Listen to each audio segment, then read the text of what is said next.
नमस्कार दोस्तों, जय माता रानी की। आपके माता पिता, गुरुदेव, भगवान, इष्ट सभी को मेरा कोटि कोटि प्रणाम। तो दोस्तों, आज इस वीडियो में मैं आपके लिए फिर से लेकर आई हूँ धर्मराज जी महाराज की कथा, जिसको सुनने मात्र से ही सारी मनोकामनाएं पूरी हो जाती है दोस्तों। लेकिन इससे पहले अगर आपने मेरा YouTube चैनल भक्ति खबर सब्सक्राइब नहीं किया है तो दोस्तों उसे सब्सक्राइब कर लीजिए। साथ ही बेल आइकन के बटन को आप क्लिक करिए और मेरा वीडियो अच्छा लगे तो उसे लाइक जरूर करिए। धर्मराज जी महाराज की कथा। एक बार क्या होता है दोस्तों, एक लड़की होती है जिसकी माँ मर जाती है। उसकी सौतेली बहन और उसकी सौतेली माँ उस पर इतना अत्याचार करती है कि उसे दिन भर तो घर का काम कराती है और बाद में उसे बकरियां और गाय देकर खेत में भेज देती है और उसे घास फूस की रोटी देती है। वह खेत में जाकर बहुत रोती है और अपनी माँ को याद करती है कि माँ, आप तो मर गए और मुझे क्यों छोड़ गए, मुझे भी अपने पास बुला लो। लेकिन उसकी माँ क्या है, जब तक जिंदा थी ना दोस्तों, तब तक वो धर्मराज जी की पूजा पाठ करती थी। तो धर्मराज जी महाराज सोचते हैं कि इसकी माँ ने मेरी पूजा पाठ की थी, अब इस लड़की पे बहुत ज़्यादा अत्याचार कर रही है इसकी माँ, सौतेली माँ और बहनें। तो धर्मराज जी बुढ़िया माँ का वेश बदलकर उस लड़की के पास आते हैं और कहते हैं, बेटा तू क्यों रो रही है। तब वह लड़की कहती है कि बुढ़िया माँ, मेरी माँ मर गई और मेरी सौतेली माँ और सौतेली बहन मेरे पे बहुत अत्याचार करती है, घर का सारा काम करवाती है और खाने को भी कुछ नहीं देती है। तब बुढ़िया माँ कहती है, बेटा कोई बात नहीं, तू खेत में आती है ना तो खेत की देख कितनी सारी झाड़ियां हैं, इनके देख कितने मीठे मीठे फल लगे हैं, तू इनके बेर खा के अपना पेट भर लिया कर।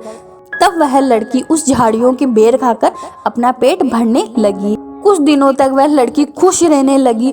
तब उसकी सौतेली बहन सोचती है कि भाई ये खुश कैसे रह रही है, इसका क्या कारण है। तो एक बार क्या होता है, जब वह लड़की खेत में गाय और बकरियां लेकर चली जाती है, तब उसकी सौतेली बहन उसके पीछे पीछे चली जाती है और वह देखती है कि वो लड़की झाड़ियों के बेर खाकर अपना पेट भर रही है। वह गुस्से में आकर अपनी माँ को कहती कि माँ वो तो है ना, अपनी खेत की जो झाड़ियां हैं उसके बेर खाकर अपने पेट भर रही है।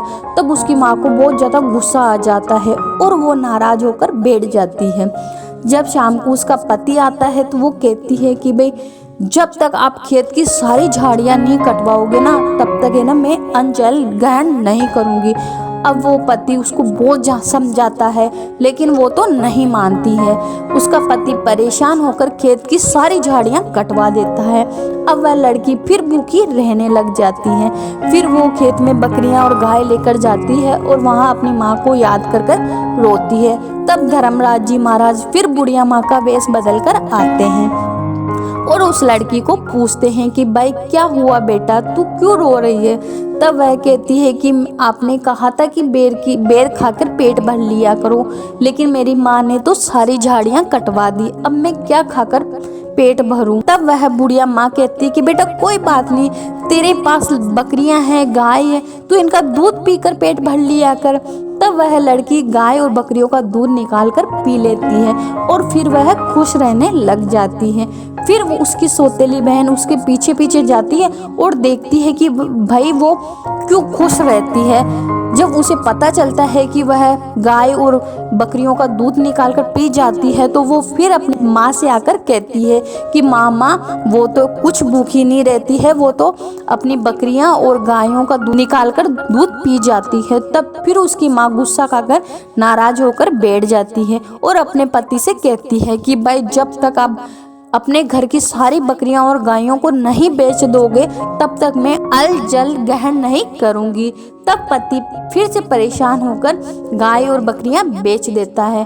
फिर उसकी सौतेली माँ उसे घर का सारा काम करवाकर खेत में काम करने को भेज देती है।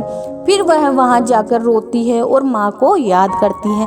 तब धर्मराज जी महाराज फिर उस बुढ़िया माँ का वेश बदल कर आते हैं और उस लड़की को कहते हैं कि बेटा तू चिंता मत कर, है तू घर सब कुछ छोड़ दे, कोई मतलब नहीं है तेरा यहाँ रहने का, तू ऐसा कर यहाँ से चली जा।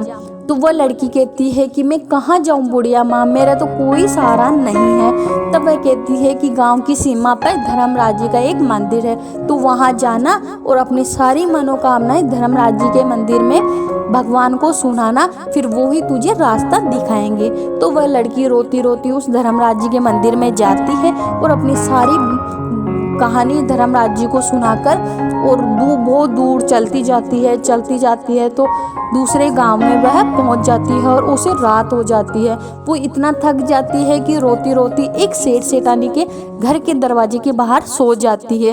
वो सेठ सेठानी बहुत ज़्यादा पैसे वाले थे और उनकी कोई संतान नहीं थी। वो सेठानी रोज धर्मराज जी की पूजा पाठ करती थी और धर्मराज जी से विनती करती थी कि हे धर्मराज जी महाराज, मेरे पास धन दौलत सब कुछ है, लेकिन मेरे पास संतान का सुख नहीं है, कृपया आप मुझे संतान का सुख दीजिए। जब वह सेठानी सुबह उठकर घर का दरवाजा खोलती है तो वो लड़की उसे सोती हुई दिखाई देती है। तो वह सेठानी दौड़ी दौड़ी जाकर सेठ जी को बुलाकर लाती है। सेठ सेठानी दोनों उसको उठाते हैं और कहते हैं, बेटा तू कहाँ से आई है, तेरा क्या नाम है, तू यहाँ कैसे आ गई। तब वो अपनी सारी कहानी उन सेठ सेठानी को सुना देती है। तब सेठानी की ममता जाग जाती है और उसे लगता है कि यही मेरी वो बेटी है जिसकी मुझे आज तक तलाश थी, और ऐसे कर कर सेठ सेठानी उस लड़की को गोद ले लेते हैं। इस प्रकार सेठ सेठानी की संतान का सुख भी सेठ सेठानी को प्राप्त हो जाता है और उस लड़की को माँ बाप भी मिल जाते हैं। तो दोस्तों, कैसी लगी आपको ये वीडियो, आप हमें कमेंट बॉक्स में बताएं तथा अपने दोस्तों और रिश्तेदारों को इसे ज़्यादा से ज़्यादा शेयर करें और मेरे चैनल भक्ति खबर को सब्सक्राइब करना नहीं भूलिए। धन्यवाद।